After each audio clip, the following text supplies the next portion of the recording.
Oke, kembali lagi dalam modul Rapid Prototyping. Kali ini kita akan belajar mengenai teori dari Rapid Prototyping. Dengan referensinya yaitu buku Desain Produk Inovatif dan Inkubasi Bisnis Kompetitif dari Pak Alfa. Nah, apa itu prototyping? Prototyping sendiri merupakan salah satu step untuk merealisasikan produk. Dapat dilihat di sini, terdapat di antara detail design dan production. Nah, jadi setelah teman-teman mengkonsep dari bagaimana desainnya dan sudah memiliki detail desainnya seperti apa, sebelum kita melangkah ke tahap produksi, kita perlu melakukan prototyping agar kerugian karena gagal produksi dapat ditekan. Jadi kita akan melakukan prototyping yang merupakan termasuk dalam production cycle time atau TC. Dan TC sendiri akan berpengaruh pada time to market. Nah, untuk sekarang ada salah satu metode rapid prototyping, yaitu prototyping dengan waktu yang lebih singkat. Karena dengan lebih singkatnya waktu dari prototyping, maka time to market otomatis akan semakin turun signifikan. Nah, dan ini akan juga berpengaruh pada semakin cepat kita mengeluarkan produk dibanding kompetitor, maka semakin besar peluang kita bisa menguasai market atau pasar.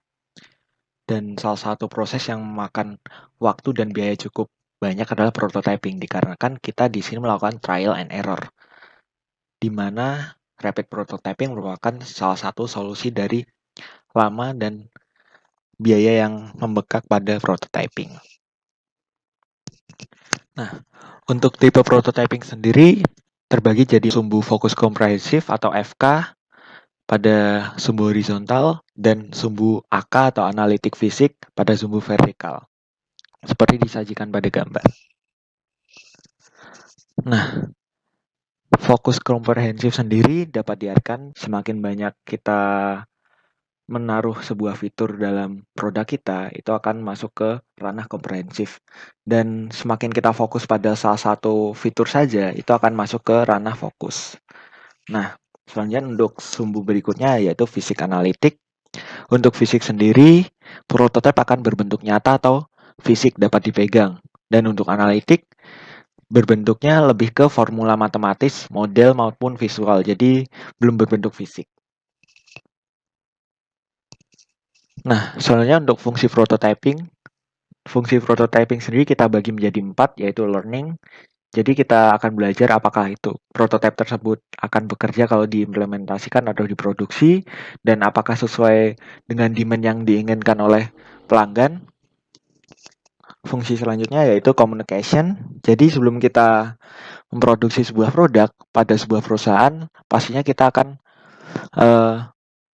menanyakan pada top management. Kita sebagai developer menanyakan kepada top management apakah produk kita layak untuk diproduksi atau tidak. Jadi lebih gampang untuk menunjukkan prototipenya. Selanjutnya untuk integration. Jadi untuk produk yang memiliki banyak part dan banyak fungsi, biasanya kita memerlukan beberapa part yang digabungkan. Nah, di sini peran prototipe sangat besar, yaitu ketika misal prototipe kita produksi dan ternyata tidak cocok dengan salah satu part lainnya, maka kita dapat melakukan prototyping ulang dan desain ulang. Namun ketika kita langsung memproduksi, ini akan menyebabkan biaya yang membengkak dan waktu yang cukup lama untuk dari awal lagi. Terus selanjutnya untuk milestone. Jadi milestone sendiri untuk mendemonstrasikan tujuan dan progres dari perancangan sebuah produk.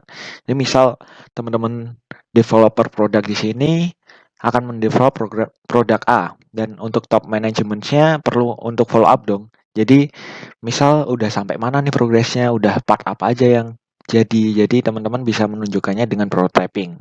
Karena kalau produksi langsung ya balik lagi akan memakan waktu dan biaya yang cukup banyak. Oke, setelah teman-teman mempelajari tentang tipe dan fungsi prototipe, kedua hal tersebut memiliki hubungan sebagai berikut. Yang pertama, tipe fokus analitis atau prototipe masih berbentuk model matematika dan terfokus pada beberapa fitur atau satu fitur saja.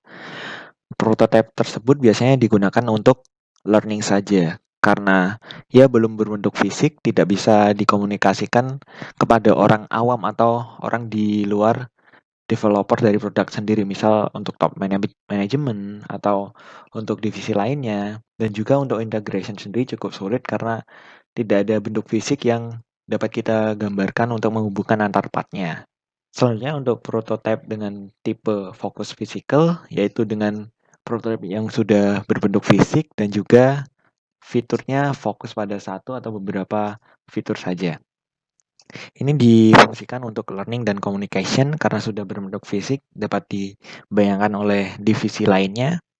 Namun karena ini fokus, jadi untuk partnya lebih minimal daripada yang komprehensif. Jadi untuk integration sendiri masih kurang karena biasanya sudah terfokus pada satu fitur, tidak perlu mendemonstrasikan bagaimana fitur A dan B itu akan terintegrasi, maka untuk fungsi integration masih kurang.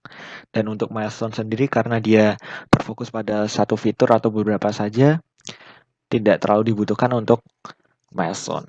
Selanjutnya untuk tipe comprehensive physical, yaitu prototipe yang sudah berbentuk fisik dan juga fiturnya sendiri sudah hampir lengkap dan memenuhi beberapa banyak fitur.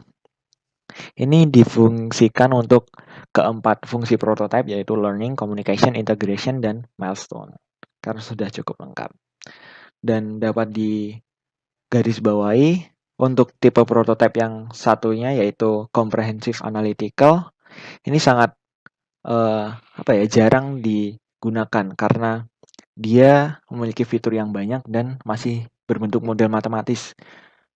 Kita bayangkan saja ketika fiturnya satu saja, model matematisnya sudah banyak banget. Apalagi kalau kita fiturnya banyak dengan menggunakan metode analytical.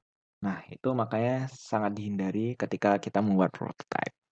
Selanjutnya, setelah pada awal tadi kita sudah mengetahui bagaimana prototype dan apa saja tipenya, fungsinya, kita masuk ke salah satu rapid prototyping yang sudah saya jelaskan di awal, yaitu metode prototyping yang berkembang saat ini agar meningkat time to market.